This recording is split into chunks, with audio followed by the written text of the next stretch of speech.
Last time on Who Knows God audiobook.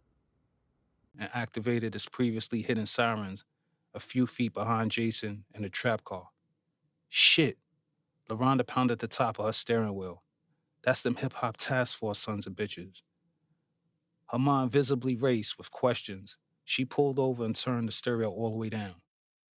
The plainclothes officer searched Jason's rental for over 30 minutes before discovering a Ziploc bag full of marijuana stashed in a box of CDs. Junior and LaRonda watched helplessly as the officers cautiously applied the handcuffs. Yo, Ma, I don't think you're going to be working much longer. I got signed yesterday. Get out of here, Junior. You got a record deal? Yup, with Rec House Records. They talking about giving me $1 million advance and all that. What? $1 million? You signed? Red Out pulled Junior aside. Yes, Junior said with an arrogant grin before taking another sip of champagne. Yes, what? Red Out asked. I already know what you're going to ask, and the answer is yes.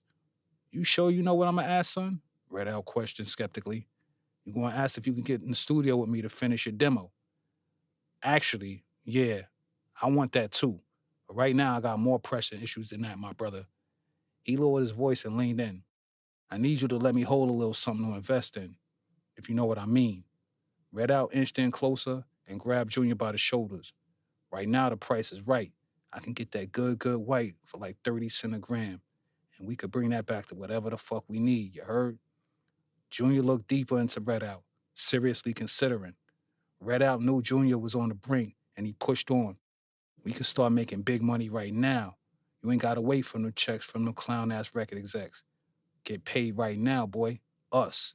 Asking. Now me, I'll take Big L over all these niggas. I second that. Sasha from the 15th floor added. Yeah, but still, you gotta respect longevity. That's like one of the only measures of a good rapper nowadays. How long they been doing it and doing it well. Know what I mean? The boy SP been killing mixtapes since we was in 101. You can't just come put some nigga past him because he been doing his thing this year. Mac turned and pointed at J3 without looking at him. That's like coming out your face and saying this nigga right here is better than Tekk. Come on. Whistles ripped through the projects. Red Out stood alert to see what was what. Wait, what you mean by that? Junior demanded. What you mean what I mean? Mac shot right back. His body leaned off the Paul Manson he was drinking, his hat tipped to the side. I tear my pops apart lyrically. You bugging, Junior said. Mac threw his Kansas City Chiefs fitted hat off his head and walked away. Oh my God, now I heard it all. I'm going upstairs.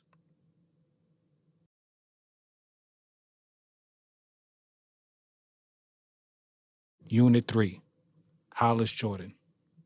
Chapter 1. I don't give a fuck about your graduation, baby. You know that. Jason Jordan. Date, August 10th, 2007. What's up, y'all? My name is Hollis Jordan. My friends call me Honey. I just turned 18 last month. I'm at SBU on a full athletic scholarship for track. Yeah, I be killing them out there. The room became unsettled with laughter and sneak comments. Hollis crossed her long, honey brown legs and sat forward on a chair, searching her head for more basic information about herself.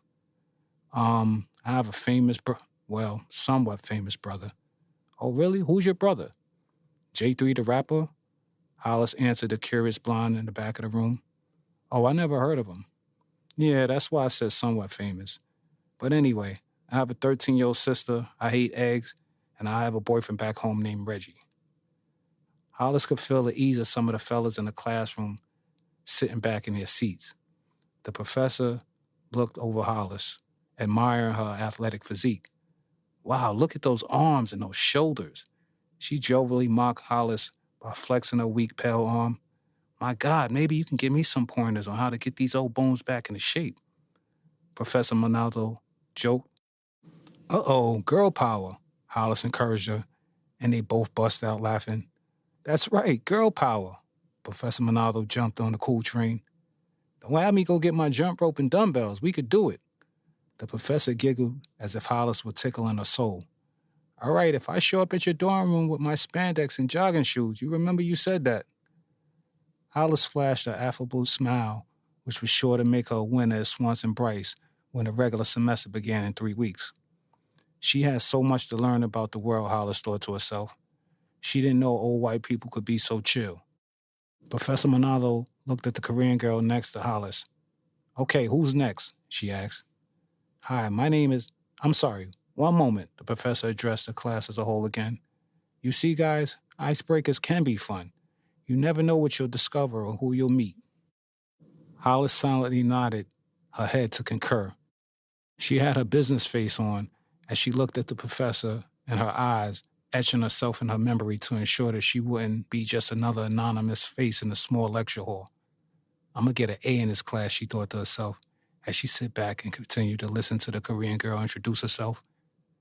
After class, Hollis got a smoothie from the student union, then walked over to the SBU outdoor practice track by her lonesome.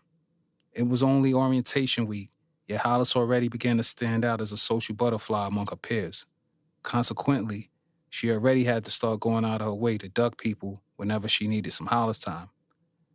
Ever since she began training with her father at the tender age of 5, Hollis desired to hear only her own voice in the minutes and hours before running. She took the side exit out of the Union and walked along a dirt road behind the main campus library, where there was no one around to bug her and there was no shade from the scorching sun. Hollis studied the campus during a walk to the track, taking mental note that there was a public computer lab and a remote building off of Swanson Road, a sleeping lounge for commuter students in the Kelly Hall next to the School of Law, and a chicken joint in the Student Activity Center. 9:16 a.m. the same day.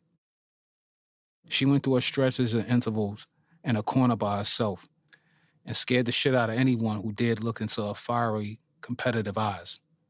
She was the new girl on the scene, and she knew her teammates would be checking to see if she was worthy to run the anchor leg, an honor which Coach Drexler bestowed upon Hollis even before arriving on campus. Mrs. Jordan, you want to join us for this first 400? Bob, the SBU Lions assistant coach, yelled. Come on, I think it'll be fun. We're only paying for your full course of attendance here. Hollis made her way over to the starting blocks and positioned herself in the 4th lane without saying anything to anyone but herself. I'm gonna leave a bitch in the dust today. She commenced the trademark self-motivation tactics, flexing her lean, well-toned leg muscles, shaking out her arms, and talking to herself. Bob stood next to Coach Drexler and summoned the runners. On your marks, Hollis aligned her hands on the track and looked into the open lane ahead of her. Unable to keep her right leg still, she bounced it from the ball of her foot, fully prepared to explode out of the blocks. Set! Hollis stared at the runners in the lanes ahead of her. Food. These bitches is food. She laughed at her own sentiments before dropping her head and finding a peace with the Lord. Go! 17 days later. Hollis looked into a diamond-clustered watch dial, growing more impatient. He said be at the door at 11:45. Where the hell he at? You know Junior probably in there somewhere on his superstar shit, forgetting about the little people. Renee said as she popped the gum in her mouth and folded her arms. He need to hurry up. Got us out here standing on line with these lames. Dominique said, looking at the girls in front of her, on line with the red hair and matching one piece. Matter of fact, come on, because I ain't waiting on line. I'm way too fly for this shit. Dominique pulled Hollis by the waist and marched her to the front of the line like a bull dressed in baby fat. Her thick, oversized ass seemed to be having its own party beneath her black jeans. Turning every masculine head, they breezed by, and even some females stared at her rump and the exposed tattoo on the smaller Dominique's back. There he go right there. Hollis spotted her brother behind the security personnel on his cell phone at the door. Yo, that's my sister right there. Let her and her people in. Hollis let Renee and Dominique go in before her to ensure their free admission. She clutched her purse and eased her way past one of the enormous bouncers at the front door. I would have let you in, sexy. You don't need to be waiting online nowhere, the big brother suggested. Thank you. Hollis smiled and kept it moving. We got a few tables reserved upstairs. Whatever y'all want, whatever y'all need for the night, just let me or one of my peoples know and we'll take care of y'all. Junior was wearing a deep purple button down and blue True Religion jeans. A mountain of muscle and a black suit followed him everywhere he went. Hollis peeped the brother's gaudy jewelry and had to comment. Damn, what you got, the 50 Cent record deal? She asked speculatively. We did all right, he responded conservatively, barely looking at her. Oh boy, he on his superstar shit, Hollis thought. The music grew louder as they approached the main dance floor. Hollis saw Junior and Renee whispering back and forth. Renee was so mellow from the E&J that they down before getting on the 2 train that Hollis couldn't read her face. She figured it best to mind her own business anyway. I never got the chance to tell ya how much a player really felt ya. Hollis and Dominique waved their hands in celebration of freedom. The new Jay Busy single had the dance floor at Club Midas jumping. Hollis's joyful spirit was renewed as the energy in the club somehow reminded her that she had just graduated from high school. The girls sang along and got involved with the party going on around them. I never got the chance to show ya how much a thug had rolled out for ya. Hollis rolled her waist and shook away the responsibilities and pressures of her life for the night. A tall, dark fellow eased up on her and smoothed his way into a dance. Hollis handed the purse to Dominique and gave him what he was looking for. Ooh, work him, you little freak bitch, Dominique said as her and Hollis laughed and slapped each other 5, mocking a boy from Dominique's projects who took Hollis's rejection of his phone number way too serious earlier. I never got the chance to tell ya. 7:57 a.m. the next morning. Hollis stared at Dominique and Renee as she laced up her jogging sneakers on the other side of the room. Renee's head was facing Hollis's window, and Dominique's was toward the closet. Hollis wondered if the guys from the club would have bought them so many drinks last night if they could see them this morning. Renee rolled over, placing her face inches away from Dominique's plump yet cute feet. Hollis grabbed her white jeans that she wore last night and removed her cell phone from its carrying case. She took several pictures of Renee's open mouth next to Dominique's lime green toenails, then crept out of the room slowly, careful not to wake the girls. Hollis was silent and focused as a laser, anxious to get out there. She began stretching her neck and loosening her shoulders as she walked down the stairs and through the living room where her mother was having a private cup of coffee. Good morning, Denise greeted. How was Junior's party? It was good. Hollis was brief. The more she said would lead to her mother saying more, ultimately blah, blah, blah, and training time away. Hollis's switch was turned on and she was ready to go. Your crazy-ass father on his way over here. Hollis faintly acknowledged while flipping through the mail on the counter in search of a letter from SBU informing her her room assignment for the semester. She set a stopwatch on her wrist, then headed for the front door. Wait, Hollis, did you hear what I said? Your father's on his way over here. He's coming to see you. Quickly agitated, she snapped at her mother. So what? I'm supposed to switch up everything I'm doing every time he decide he want to come around? I gotta go. The girls had been drinking all night, and Hollis didn't get much sleep. She didn't realize it until she was a few paces into a morning run, but she felt lousy. As she breezed across Union Street, she could feel her stomach resettling. She pressed her fingers deep into her washboard abdominals, and she felt the onset of a cramp. To a light jog, she trotted, springing herself forward solely from her strong legs, employing bad form before finally giving in and stopping. She turned her head to see if anyone was witnessing the state champion in her less than normal state and was taken aback when she saw her father. Peace. Jason was leaning out of the passenger side of a silver car with his vein-stricken arm and turban-wrapped head hanging out. The driver stopped the car and he stepped out. What you got in there, Dad, a bomb? Hollis said, looking speculatively at the black duffel bag in his hand. Why you say that? You look like a terrorist right now, Daddy. Jason looked at her as if surprised that she would let her mouth give way to such ignorance. Hollis tried to stare back before sucking her teeth and giving way. I don't believe you missed my graduation, Daddy. So what, you mad? Jason asked. Daddy, yes, of course I'm freaking mad. Any normal person would be. Jason declined a response. He just looked over, and after a few moments, he held an affectionate arm out. Come here. She gave him a half hug, and he pulled her in further. You know I love you, right? It don't hurt to show it sometimes, Daddy. I don't give a fuck about your graduation, baby. You know that. Oh my God, I don't believe you just said that. All right, I'm sorry. Jason said, seemingly feigning his sympathy. No, Daddy, because you don't care about nothing but what you got going on, and I hate that. Hey, would y'all cut that shit out? First junior, now you with this shit? Y'all kids better recognize, especially you.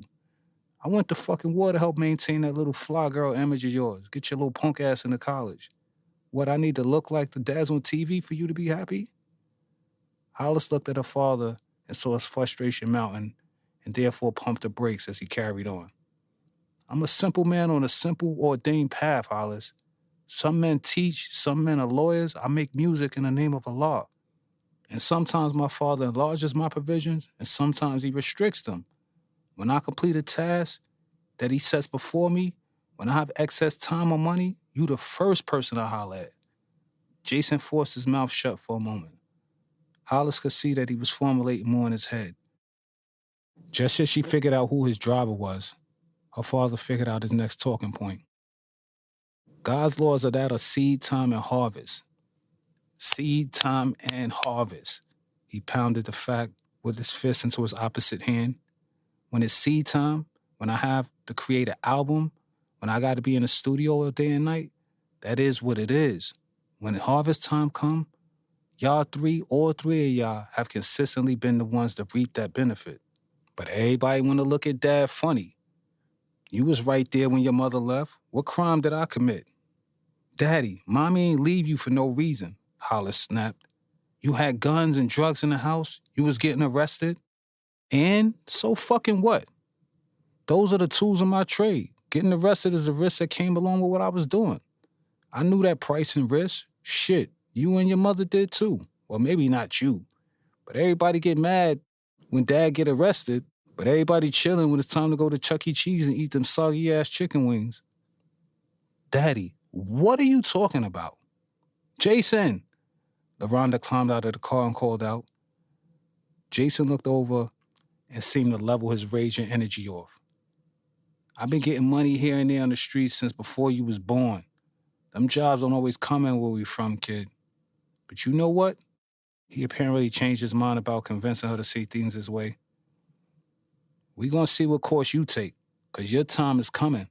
I've been teaching you your whole life about being a leader, about being uppermost, and the principles inherent of God's path, about not following stupid-ass men, supporting them in their corporations that thrive and stay 2 steps ahead of your poor black ass with the purchase of their goods and services and the time you spend peddling for them.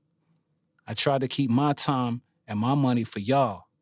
Now I got the time and a little bit of money, and y'all mad at how I got it. So now you in search of Allah's bounty. We'll see if you follow his path or the path I've dedicated my life to showing you, to proving you isn't there. He stood up, leaving the duffel bag behind for Hollis. So you go to college, go mingle with the world. I know God. You go find him. See if you feel the same about me after you do. I guess Allah's plan included your jail sentence and felony conviction too, huh? Hollis said, fully aware that she was pushing it. Jason slid on a pair of black-on-black sunglasses that were resting on his collar and mellowed out. You know how many trips I took? Boroughs to borough, state to state, dirty? They could have gave me football numbers. You think I'm tripping off that little year? I went to jail and did time and saw shit that I would have never saw out here. I told brothers that God is the truth and got busy with my music. I'm going to talk to you later, though. LaRonda spun the car around in a U-turn and sped off. Hollis sat and wondered how her usual Sunday morning jog had turned into a emotionally and physically disturbing roller coaster. Her stomach was still turning. She peeked into the bag that her father left, and among its contents, she could see a large tube of cocoa butter, a pair of flip-flops, an English version of the Holy Quran, perfume, a plastic accordion folder, a laptop computer, a few CDs, dental floss, a chessboard, and a Swiss Army knife. August 28th, 2007. She ain't show up yet, but I ain't gonna sit up here and leave all my stuff packed up for a whole nother week waiting for her. No, I'm setting my shit up. Hollis slid out her flip-flops and climbed onto the mattress, trying to keep the cell phone balanced between her shoulder and ear as she hung her Bob Marley banner over her bed. Babe, hold on, she said after dropping a thumbtack. Actually, can I call you back, Reggie? Let me finish getting set up in here. Hollis situated her bed with the red and white sheet set that she got from the mall the day before. She had Jay-Z's blueprint blasting from a compact silver radio on the desk. Her refrigerator was stocked with Hawaiian punch, milk, and stewed chicken that her grandmother sent down with her. Jackie Joyner Kersey posters, a beautiful red and gold tone throw rug, a Tweety doll, a small plastic fan that clipped on the side of her desk was some of the things that made Hollis feel as close to home as she could, nearly 400 miles away in Virginia. Out of her window, she could see a group of students trekking across the walkway between Cameron and LaSalle halls. They were on their way to the Student Association's freshman mixer at the Swanson Bice basketball arena on the other side of campus. Hollis would be taking the same hike soon as Jessie and Jennifer, two girls she met at orientation in July, as well as a few of her classmates, will be knocking on her door at any moment. The sound of nylon screeching against the wall a few feet away summoned Hollis's attention. She turned around and jumped off her bed to help relieve her apparent roommate from one of the large bags suspended from her shoulders. "Oh, thank you," the girl said, appreciative of her help. "No doubt," Hollis said, placing the bag on the bed mattress on the other side of the room. "Damn, girl, what you got in here, body?" "No, that's my tennis rackets." She smiled brightly, revealing her beautifully white teeth. She extended a welcoming hand. "Diane Jędrowski, Hollis Jordan." Hollis went back to her side of the room, flopped atop the mattress, and began tossing around one of her teddy bears. "So you're a tennis player, huh?" she asked. "Yep. Since I was 4 years old, my daddy saw to it that I had the best training." She held both her hands out as if to say alas. "Now I'm here about to play for my college. Isn't that something? I bet I could take you." "You play tennis?" "No, but I'm an athlete. It can't be much to it." "Well, when you're ready, we'll grab some of my rackets and I'll take you to the courts. I got a serve that'll put you on that cute little behind of yours," Diane said. Hollis laid back, still playing with a Swanson Bryce lion, as she thought to herself, this may not be too bad. She liked Diane's personality and the fact that she was a fellow competitive athlete. She knew she'd be able to learn something from her. "I'm into rap, too. I got that new Jay Busy CD. It's sweet. He's originally from Virginia, you know?" "Nah, I didn't know that," Hollis said.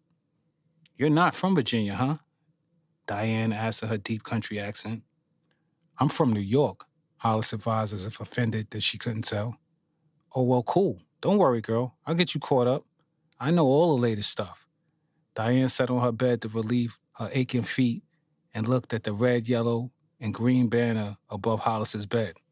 "Who's the guy with the dreadlocks?" 1 week later. "Joe Shorty, what it is? I know you got a minute to holler at a real player." Hollis dropped her head and kept making her way toward the campus shuttle as if she didn't hear him. "Well, keep walking in. New York bitches act like they God's gift to the damn world." She couldn't resist. "Fuck you, little short-ass punk," she yelled at the boy before boarding the bus. Hollis was on her way to her 2:30 chemistry class in Charlotte Hall. Monday, Wednesday, and Friday were her heavy days. She had a 9 o'clock, 12 o'clock, and a 3 to 6:40 class on the west wing of campus. Tuesday and Thursdays were her light days. Her earliest class on either day was at noon, then chemistry at 2:30. A boy seated next to Hollis noticed her distress. "Don't worry about him. He just mad he been here 6 years and still ain't graduate," he said. "Fuck him, I'm not thinking about him. If he get out of line again, I'm gonna put that phone call in though. It's nothing." Her rough edge, confidence, and style pushed the gym bag toting, fair-skinned fellow forward. "Let me guess, you from Brooklyn, huh?" She finally looked in his eye. "I'm from Harlem," she said as she plugged in her MP3 player earphones and pulled out a notebook to review her notes. Hollis had team breakfast every day at 6:15 before practice at SBU Arena. Coach Drexler had her running the 4x4 this indoor season, and consequently, Hollis had been running 800s to practice. Between her breaks and classes, Hollis sat in the student union, where she socialized and ate her way towards the freshman 15, mostly with chicken fingers and burgers. By and by, the union is where Hollis became further acquainted with Swanson Brace and college life. During homecoming week, she was introduced to the Black Student Union, Nesby, and the Sisters of Phi Sigma Mu from the concession stands they all set up in the middle of the student union. September 12th, 2007. "So, any comments?" Mr. Nieves asked as he cut off the VCR and turned on the lights, waking about half of the students in the room. "That scene where they captured Kunta, when he was trying to break the chains, that was so vivid, so inspiring. It... Inspiring?" Hollis injected. "That ish was crazy. He was trying with all the strength to get out those fetters." Hollis emphasized her words as if disgusted. He knew it was a wrap for him, that he was going to be subjected to a life of turmoil, pain, and oppression. That was... She looked off to the side in her own world of thought. "That was crazy."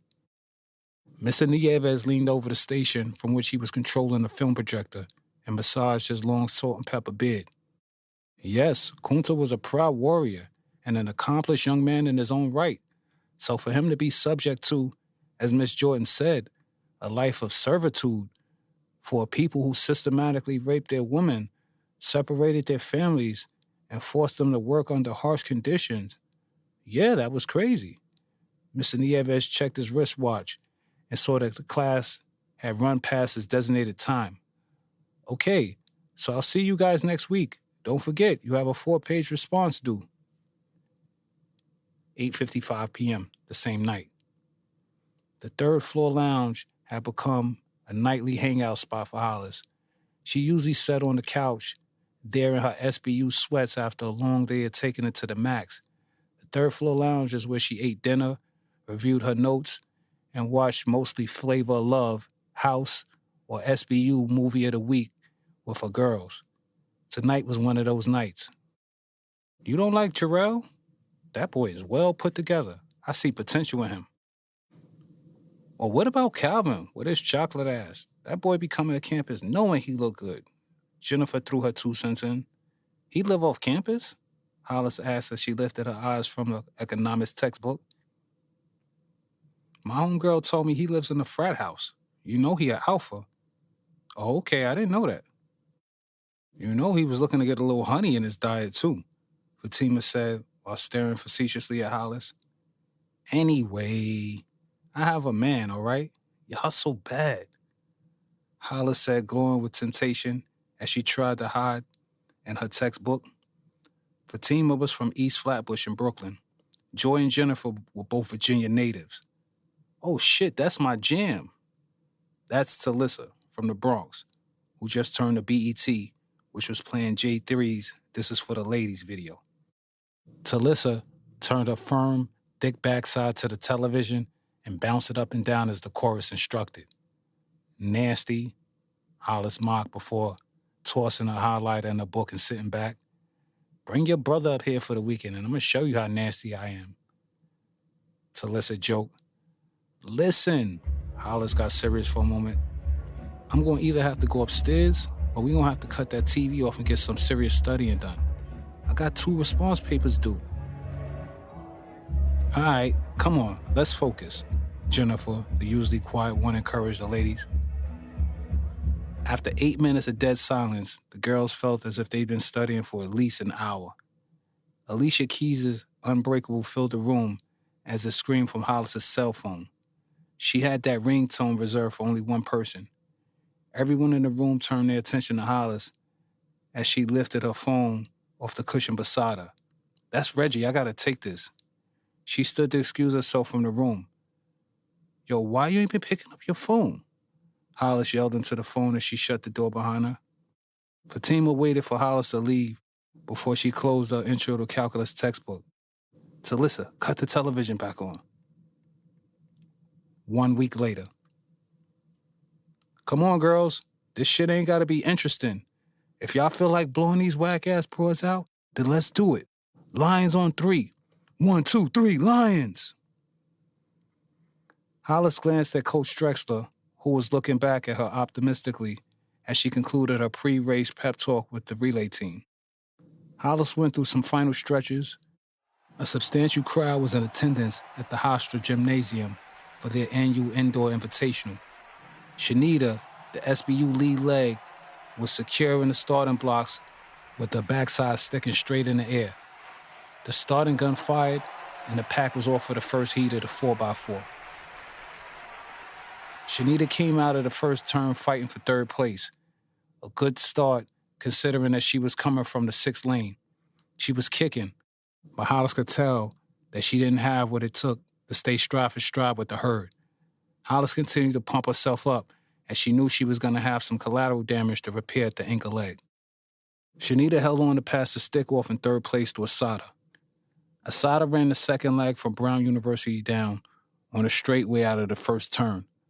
Hollis took a deep breath and closed her eyes, commencing her ritualistic blackout process. Calm before the storm.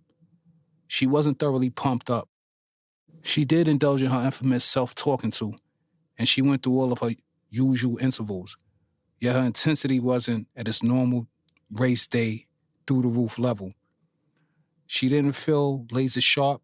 She stretched, but she didn't feel thoroughly warmed up. Even her traditional blackout was off, as she'd gotten lost in some of her thoughts instead of envisioning victory. When Hollis opened her eyes, she turned around and quickly spotted Brandy, the Lion's third leg, from her thick braids and royal blue and white uniform. Brandy was tied for 4th place, entering the second turn of the 200-meter track. Hollis could only watch as the Trenton team exchanged the baton for their anchor leg, easily 10 meters ahead of the pack. Brown University exchanged, then the College of Columbus.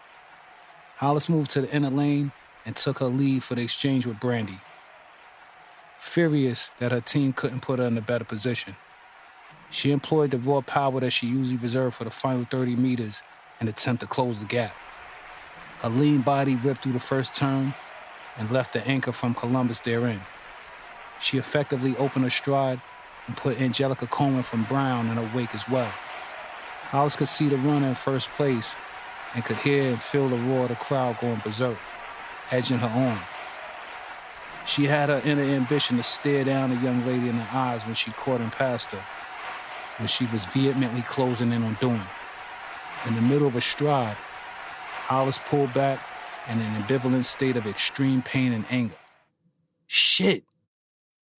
She came to a hobbled stop and limped off the track and onto the shot putter station, unable to put any weight on her left leg. As the fill ran past her, she dropped down to the ground and rolled onto her stomach as she realized that she was unable to fully unfold her leg. Shit! And it came to pass that Hollis became more popular on campus, adored by the guys and sought by many of her female friends for advice and inspiration. It came to pass that Hollis and Reggie, her boyfriend for over 2 years, completely grew apart. It came to pass that African American studies became the course of highest interest to Hollis, although AAS 100 was only a 2-credit course that met once per week. Mr. Nieves and his perspective left lasting impressions on young Miss Jordan. His required readings broadened Hollis's understanding of the inner workings of her old neighborhood in Harlem and how it related to the world abroad. He showed films on America's brutal conquest of the Hawaiian Islands, the transatlantic slave trade, the Abu Ghraib torture prison, the prison industrial complex, gentrification, the racialization of laws, and Mr. Nieves made sure to keep his students abreast on the tragic unfolding of the war in Iraq. It also came to pass that by midterms, Hollis's continued education advanced her to the point where she began to view nearly everything around her differently, to see the reality of things. It came to pass that her intensity effectively shifted from the track to the classroom as she made rehabbing her strained hamstring a secondary issue. And the word went forth. October 5th, 2007. He wants us to submit them online no later than 5 o'clock on Tuesday. So basically, we're summarizing the reading, offering 5 pros and cons about man taming the Everglades, and that's it? Yeah, and don't forget to use facts from the EPA's website to support your opinion. Cool. Hollis pushed her backside off the bed from the palms of her hands. Ah, she pronounced in pain. Sit down, beautiful. We can show ourselves out. Jillian, one of Hollis's environmental study group members, demanded in his deep Nigerian tone. Okay, thank you guys for coming. I appreciate it. Hollis laid down for a nap and tried to ingest as much pain as she could before taking 2 more aspirins.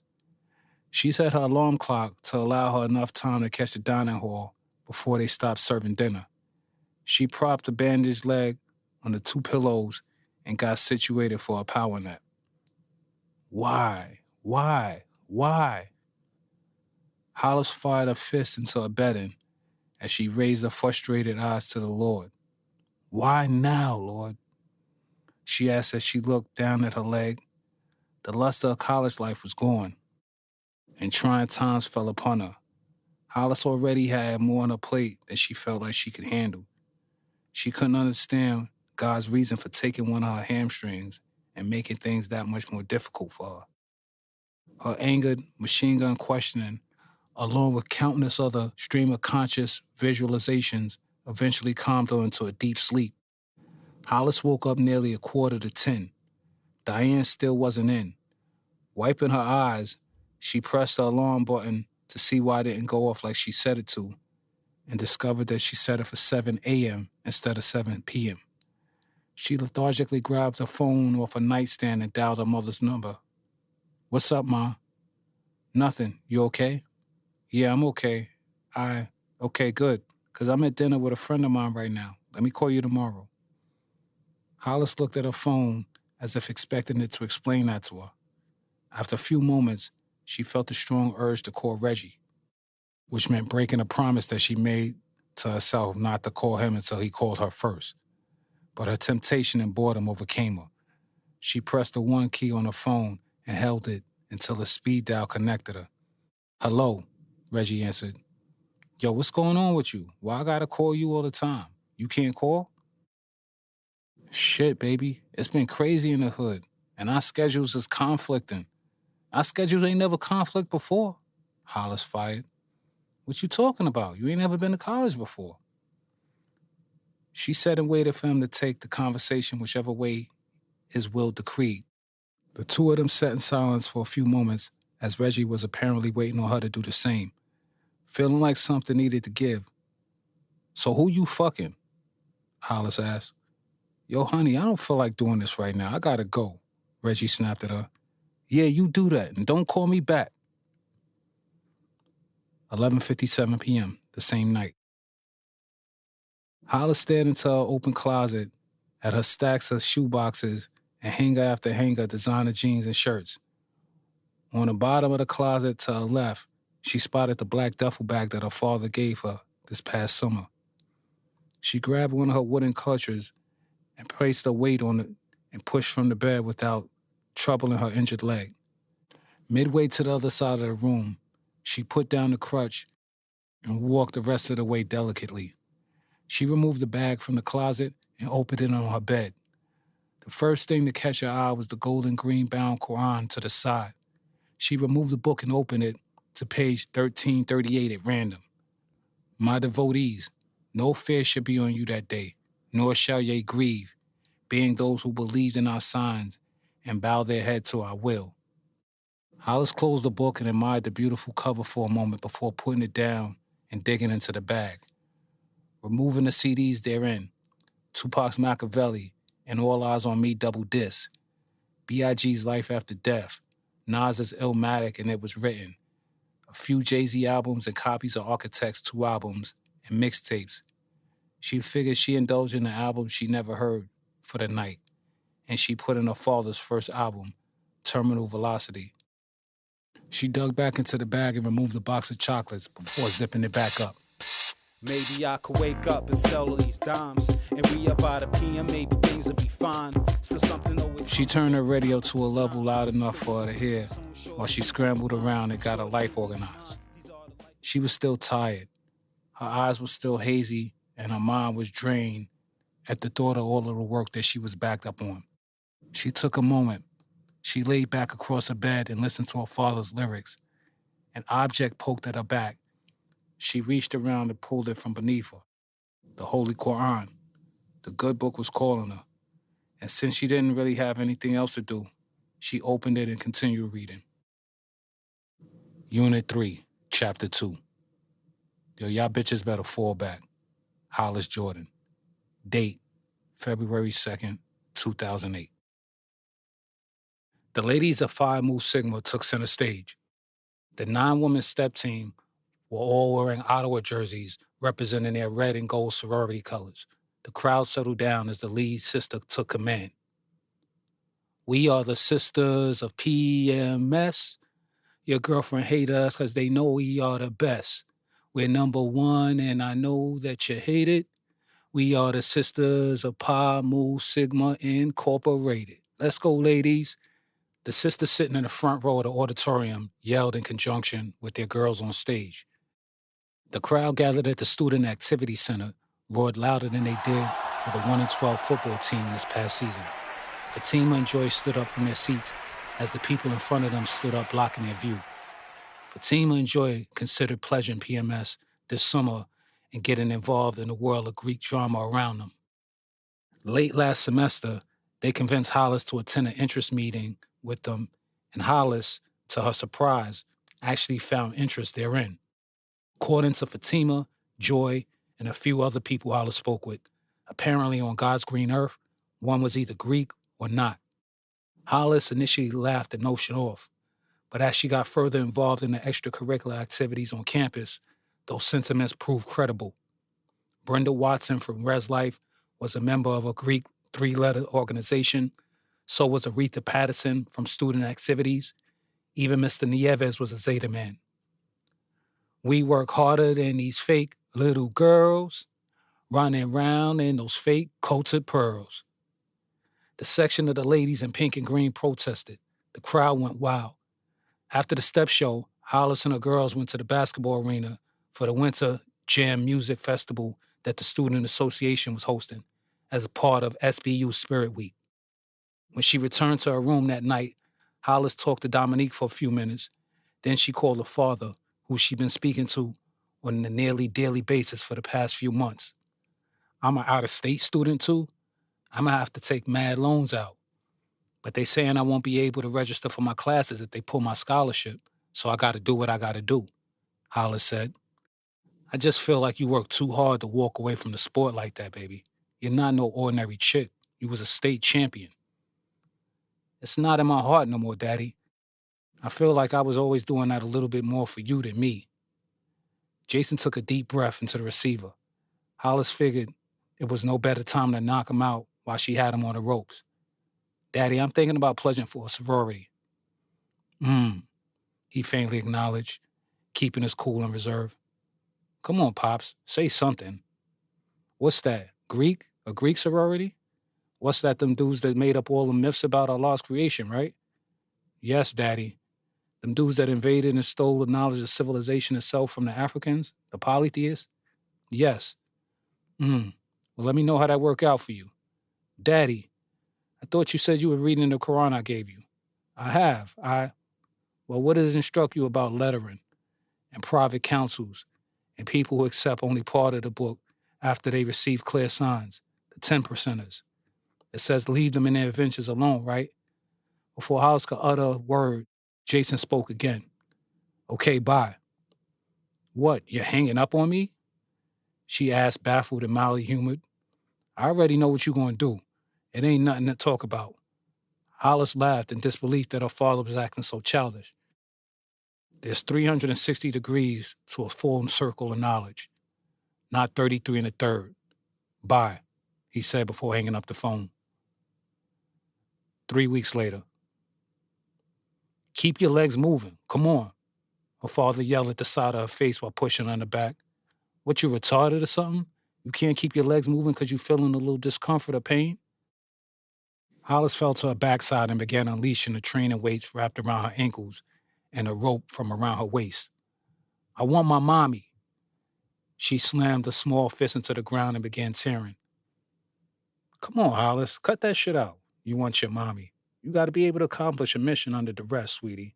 So what, I'm yelling at you and pushing you? What they got to do with your legs? You're not focusing. I want to go back to my mommy. No. I know you better break 35 seconds on this next 200 we running, or you ain't getting no mommy, no allowance, no TV, because you're not trying. You're searching for the road of least resistance. Hollis cried out as if she were being tormented. She threw one of her ankle weights at her dad and yelled as loud as she could. I'm only 7 years old. Honey, I'm only 7 years old. Honey. Hollis looked up into Diane's concerned face. You don't want to lay down, girl? Diane asked. Oh my God, how long have I been asleep? Hollis ascertained. Well, it's 6:30. 6:30? Hollis pushed her hair back and sat up. Although she was awoke, she took a moment to gather herself and seriously figure out where she was. She saw her laptop and memo stickers posted along her study desk. It was then that she realized she had been dreaming. She grabbed a backpack and skated out of the room as she was late for office hours with Mr. Nieves. 6:54 p.m., the same day. So what do you think would be the most effective thing for someone like me to try to do and change things? First, learn your history. Learn as much as you could so you can have a full understanding of how your ancient fellow man crept from the bowels of Africa and advanced, and how that led to you sitting right here at this very moment.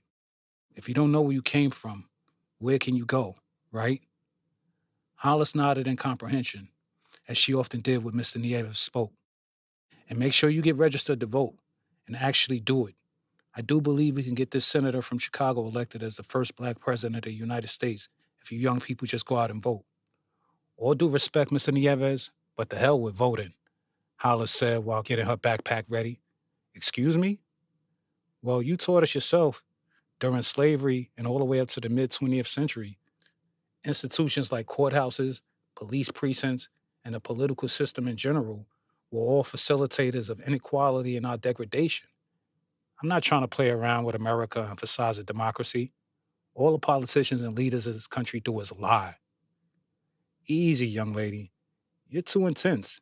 In order to change the system, you have to understand it and break into it first. You can't ignore it. Whatever you do, you're going to pay taxes, taxes that support government, which means you have a vested interest in government, which means not voting isn't smart, Mr. Nieves said. I guess. Hollis sat back, unconvinced and unmoved. She looked at her wristwatch so as to let Professor Nieves know she was ready to leave more than for the time. Unless you make a living off the books, like some crazy gangster type ish, you know. Hollis decided to have a little fun with Mr. Nieves as she stood up to leave.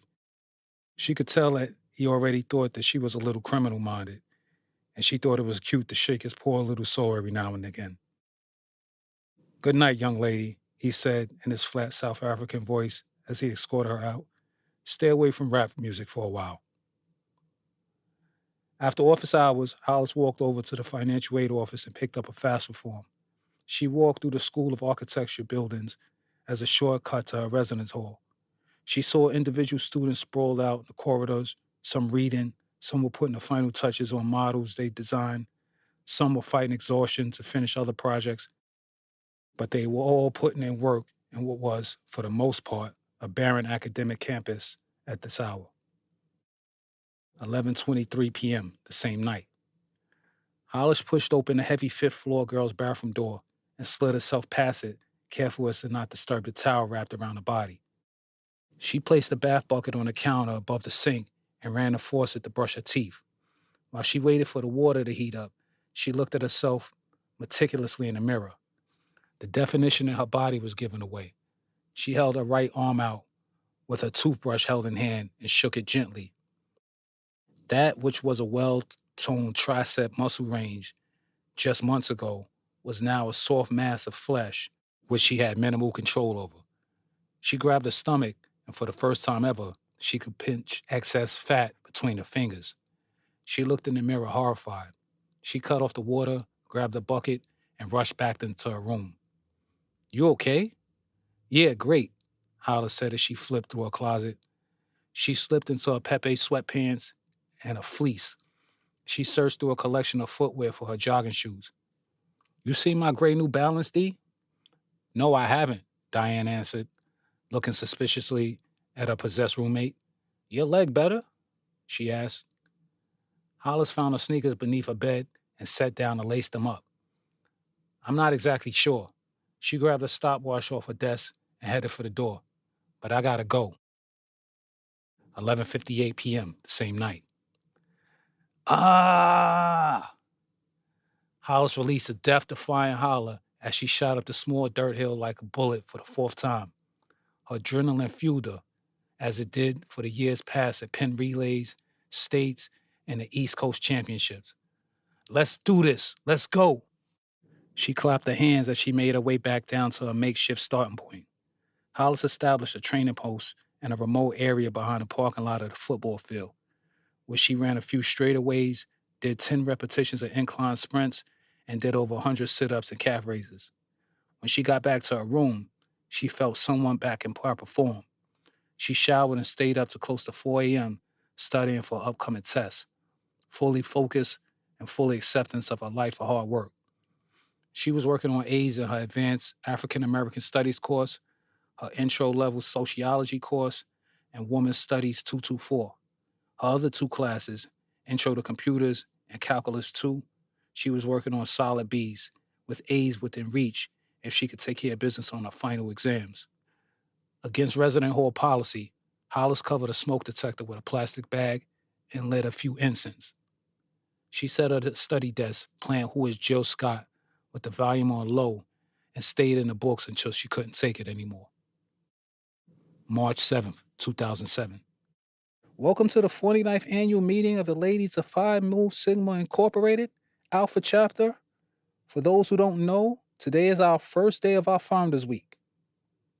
If you don't know that, you really shouldn't be in here, Abby the ace of the Spring 99 line said. As a matter of fact, Layla, Abby's sister, looked through the crowd of approximately 20 interests and pointed to Hollis. "You, name our 6 founders," she said. Hollis responded quickly and arrogantly. "I have no idea who your 6 founders are." "You didn't read up on our organization after the first time you showed up here?" "No, not really. I've been reading for my classes. I'm trying to get a 4.0 this semester." "Well, good for you," Priscilla, a sister from Virginia A&M, said, as if spiting Hollis. "Do you still run track?" "No," Hollis responded flatly, not as upfront as she previously was. "Why not?" Priscilla was dwelling in a sort of no-fly zone with Hollis. Since she stepped away from the sport, she had been answering questions about why for long enough. It was a personal issue that was not up for public discussion. "I got injured, and I don't know, You quit?" she asked. "Quit?" "Yes, quit. Did you quit?" "Yo." Hollis sat up in her seat and looked beside her at Fatima, whose face seemed to be desperately pleading with her not to ruin this chance for her to pledge. Hollis controlled herself and sat quiet until, "Are you crazy or something?" The question came from among the panel of PMS sisters seated at the front of the room. "Yeah, I'm crazy, but I ain't no fucking weak, and I don't quit. I train."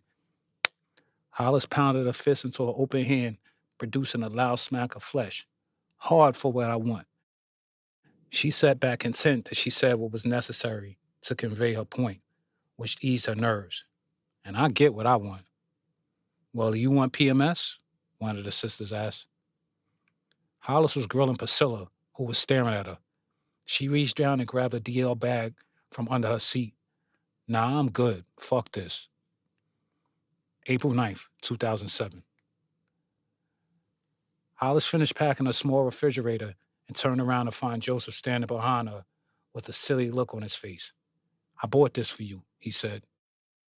She prayed that she wouldn't look down to see a ring box in his boy's hand. She looked, and sure enough, it was a ring box. Hollis huffed visibly, not in the mood to spare his feelings. What the hell is that? Joseph removed the gold lid and looked down with a naive smile. A friendship ring. What you bought me this for? She removed the ring as if it were ill-infected and took a seat on the bed. Just for you to have. Dang, sorry, Joseph explained softly. Hollis lightened up as she realized she'd been treating him too cold for the past few days. Joseph had been kind enough to walk with her to the supermarket earlier and almost killed himself trying to carry all her grocery bags back alone. Furthermore, since she first spoke with him online at the dining hall in Gripsby Complex, Joseph always made time to listen to her. When she needed to vent about Reggie, classes, work, anything, he always went out of his way to lend an open ear and be supportive. Hollis placed the two-tone emerald ring back in his box and kissed him on the cheek. Thank you. Joseph exhaled deeply and closed his eyes, as if Honey's kiss melted him. What? She ascertained in admiration of her influence over him. Joseph leaned into her neck and exhaled her sweet scent. Hollis, you are... He closed his eyes. His reaction to her sheer presence flattered her. Joseph was weak for her. Mentally and physically, Hollis knew she could control him. And for the first time, that fact turned her on. She caressed the side of his face and leaned in to plant a second, gentle kiss. Joseph grabbed at her shoulder and pulled her in for a bolder, more passionate kiss on the lips. Hollis let herself go, allowing him to do as he pleased. He moved closer and caressed her breast. He lowered her to the bed and kept his mouth occupied, and the word went forth. 7:24 p.m., the same day. Hollis could barely open her eyes. She rolled around and answered her room phone when the answer machine failed to activate after the fourth ring. Hello. Yeah. Daddy, what are you doing? Her father was overzealous about something. He raised the pitch of his voice. Hollis could hear him clapping his hands through the receiver. Yeah. It's finals week, baby. Time to pull all the tricks out the hat. Crunch time. You ready? Hollis felt human flesh brush against her leg and became instantly frightened. She rolled over in the bed to find Joseph fast asleep. Oh, shit. What? Jason asked. Hollis sat up quickly, leaving a sleepy haze behind. I'm sorry, Daddy. Look, I'm very happy for you. I gotta go. Happy? She dropped her phone and eased her body from the side of the bed. Without a second thought, she ripped the blanket off of Joseph and began sweeping the bed with it. You gotta go. Look at this place. My parents would kill me. My father would kill you. Come on, get out of here right now. Dang, can I at least put my pants on? No, my dad is coming up the stairs right now. Get your ass out of here. She shoved his clothes into the pit of his stomach. Leave before he find you. Hollis spent the next 3 hours reading as much as she possibly could in preparation for a sociology final, which constituted 30% of her final grade. She made flashcards to identify key terms after class last week, so she had that much less to cram into her brain. When she needed a break from reading, she either twisted her hair or typed away at her comprehensive paper for AAS, which she'd been working on for over 2 weeks now. Hollis looked at any time spent on the computer during finals week as downtime, as she would often play her music and or surf the internet at random. As for her Calc 2 final, she wasn't so worried about that. Hollis hadn't missed one calculus class this semester, and she'd been receiving extra help from her GA. So she decided to walk into the lecture hall pretty much as is, with all intentions on smacking Mr. Chen's final. Hollis stayed in her room for the rest of the night. No lounge, no hanging in Fatima's room or in Franklin Hall, no dining hall, or no boys. Most of the spots where students would gather were dead. Everyone was preparing themselves for judgment time. No more procrastination, no more excuses. Hollis and her peers were capping off their first year at Swanson Bryce. They were either getting ready to go into their respective majors or punch their tickets and head back home defeated by academia. Finals week. 12:17 p.m. the next day.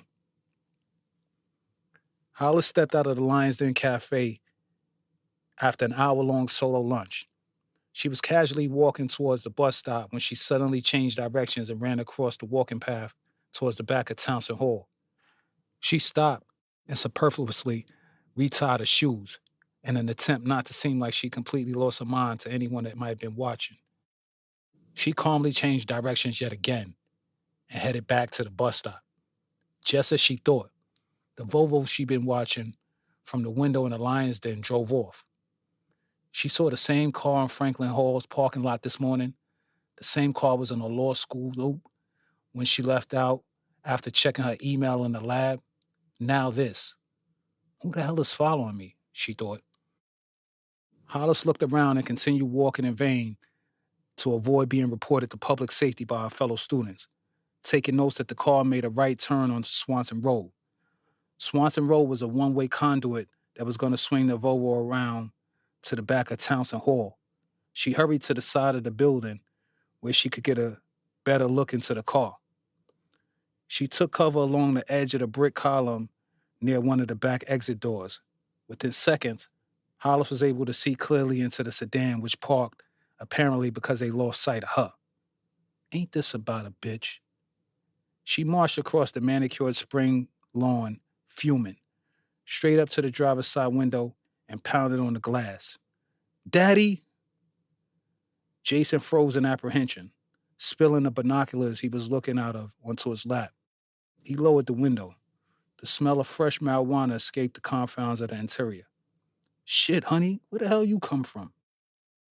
Hollis was on the verge of blowing her lid. Daddy, what could you possibly be doing on my campus, smoking weed with binoculars and Stump? I'm glad you asked that question, baby. Jason massaged his goatee, stuck on stupid. Get up. He slapped Stump in his large pot belly to stop him from snoring. Oh, what's up, Hollis? You found a boyfriend yet, Tekk? Stump asked in a low degree of consciousness before rolling to his side and falling back to sleep immediately. Daddy, you did not come here looking for my boyfriend. Listen to me. Hollis leaned into the open window. Hollis, Jason interjected. No, Daddy, listen to me. She spoke at him like he had some sort of hearing impediment. This is way too far, okay? This is way out of bounds. She looked into his face and saw that her words had minimal impact, as if he were taking her for a joke. So she turned and walked away.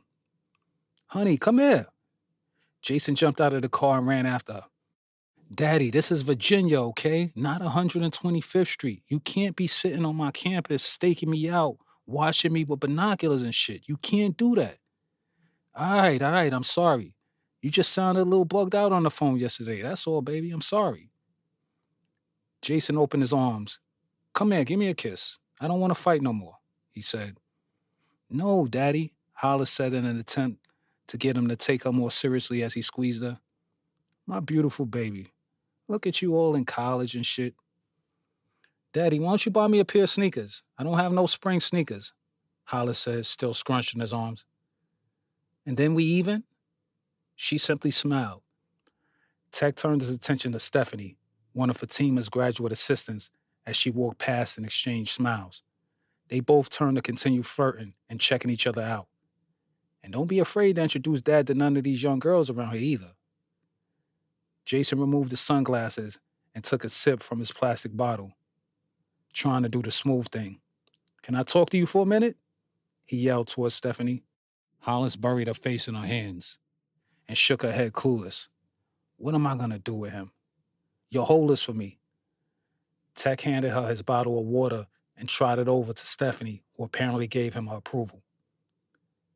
April 14th, 2007. They all had on black and white NYCMC t-shirts with pictures of the late Stacky Reed across the front. They all laughed deep and passionately, seemingly at anything, and they all had positive energy exceeding them. Hollis was actually thinking about not going to the Phi Mu Sigma party, as she was having so much fun listening to war stories from Stump and listening to the music that her father was playing from her computer. So what you trying to do? Hollis asked Jason as her laughter settled from a joke that Diane made. Jason was sitting at the desk with LaRonda seated on his lap. I don't know. He looked at LaRonda. What you trying to do? It's up to you. I'm at peace. She answered emotionless, now checking her email. LaRonda looked completely different from the last time Hollis saw her in St. Nicholas Projects, beating a defenseless boy over the head with a bottle of champagne. She seemed confident, focused, and peacefully exempt from the need to speak. During the past week, Hollis and her father talked about everything from her walking away from track to Reggie to the fist fight she almost got into with Priscilla from PMS, even the mistakes she made with Joseph. She confided in him, and he proved that he wasn't there to judge her, but simply to listen and to help guide her. They didn't get to spend too much time together, however, as Jason was running around on business in nearby D.C. and spending a significant amount of time in the campus's Islamic Center, all of which was perfect because Hollis was busy studying and testing. Margot returned to the overcrowded room with Fatima, who rode with him to Herndon Parkway to get food for everyone. Hey, black man, they ain't have none of that shrimp pasta shit you wanted. I got you some fried chicken. Fried chicken? Forrest questioned. It was a Friday night.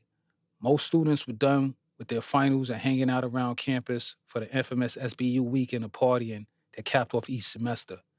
Several students had come through to meet Tekk and buy copies of his underground single Survivor. Hollis was sitting on Diane's desk in a gold Roberto Cavalli dress, sipping on peach schnapps lemonade mix, getting into party mode. Diane and Fatima were sitting next to each other on Hollis's bed. Everyone was just chilling. How this fool gonna go from shrimp Alfredo to fried chicken? You old country Bama. Yo, what's up, my man? Margot dropped the bags in his hands and snatched at his jeans before throwing up his hands. You been talking that shit all day. What's up? I ain't no punk. I done put boys twice your size in the sand, chump. What it is, cuz, what it is. Forrest bust out laughing at Margot's mockery of the natives. Margot couldn't help but laugh also. Yo, Tekk, when I was locked up in Attica, I knocked out a boy 6'11" straight out. I hit him with a boom. He took a lightning fast jab inches away from Forrest's chin. As Forrest threw up his guard, Margot shifted his body weight and hooked each of his fists into the side of Forrest's torsos. Boom, boom. He stepped back, floating like a butterfly and ready to sting like a bee. See that, boy? That size don't mean nothing. You soft as pudding. Margot said as he cut his antics and went to his carton of food. Yo, Tekk, I'm telling you, bro, when I was up north, I was an absolute problem. You heard me, Black? A problem. Jason stopped rubbing on LaRonda's thighs as the spotlight shifted to him. Shit, not me, he said. I was in there reading my Quran, lifting, and watching Tyra. Watching Tyra? Diane and Fatima asked simultaneously and giggling. Hell yeah. Brothers want to be in there watching football and shit. I seen enough big sweaty-ass men during rec. Everybody knew. 4 o'clock came around, Tekk wanted to see his boo-boo. No ifs, ands, or buts. That's your boo? LaRonda asked him on the low. Talissa, who Hollis felt was playing her dad a little too close whenever she got the chance, placed a hand on his shoulder. I know you had to get the muscles from doing something, she said. LaRonda turned and looked down at Talissa's hand, then into Tekk's face without saying a word. She continued reading from the computer monitor, breathing steam through her nostrils. Here, let me get up, Jason said as he slid from Talissa's grasp to avoid a conflict. That's my proof that I could channel my energy, construct and grow under adversity, he said, flexing his right bicep. I spoke the word of Allah in prison. That requires sticking to the script. Hollis was enjoying the scene until that moment. She could feel a sermon on the horizon, and she noticed her father beginning to smile at the thought of God. She didn't want him to start preaching to her friends, who, for now, thought he was at least halfway normal. Okay, Daddy, so we going to this party at the Sigma Shack, okay? I love you. Or Jason tried, but Hollis wouldn't let him. Okay, good.